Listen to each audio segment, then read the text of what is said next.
রাজবাড়ীর গোয়ালন্দে নুরাল পাগলার মাজারে হামলা, অগ্নিসংযোগ এবং মরদেহ তুলে পুড়িয়ে দেওয়াকে কেন্দ্র করে পুলিশের উপর হামলা ও গাড়ি ভাঙচুরের ঘটনায় অজ্ঞাত ৩৫০০ জনকে আসামি করে মামলা হয়েছে।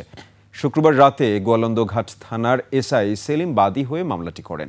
এদিকে এ ঘটনাকে কেন্দ্র করে এলাকায় থমথমে পরিস্থিতি বিরাজ করছে। প্রতিনিধি জাহাঙ্গীর হোসেনের তথ্য ছবিতে বিস্তারিত দেখুন ডেস্ক রিপোর্টে।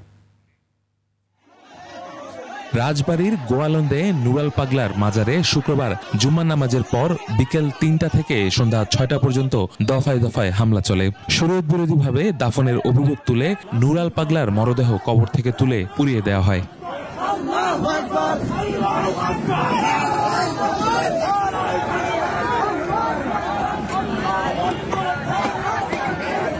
এ সময় হামলাকারী ও আইন শৃঙ্খলা বাহিনীর মধ্যে সংঘর্ষে ১০ থেকে ১২ জন পুলিশ সদস্য সহ অন্তত অর্ধশত আহত হয়। পুলিশের দুটি গাড়ি এবং উপজেলা নির্বাহী কর্মকর্তার গাড়ি ভাঙচুর করা হয়। সংঘর্ষে আহত হয়ে একজনের মৃত্যু হয়।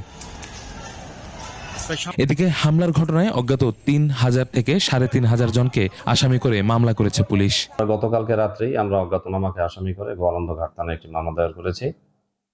এখানে এই ঘটনায় যারা ইচ্ছাকৃতভাবে একটা শান্তিপূর্ণ পরিবেশকে যারা বিঘ্নিত করতে চায়, সাধারণ মানুষের শান্তি শৃঙ্খলা নষ্ট করতে চায়, দেশের মানুষ, আইন শৃঙ্খলা বাহিনী অবশ্যই তাদের বিরুদ্ধে যথাযথ ব্যবস্থা নেবে। আমরা গতকালকেই একটা মামলা দায়ের করেছি।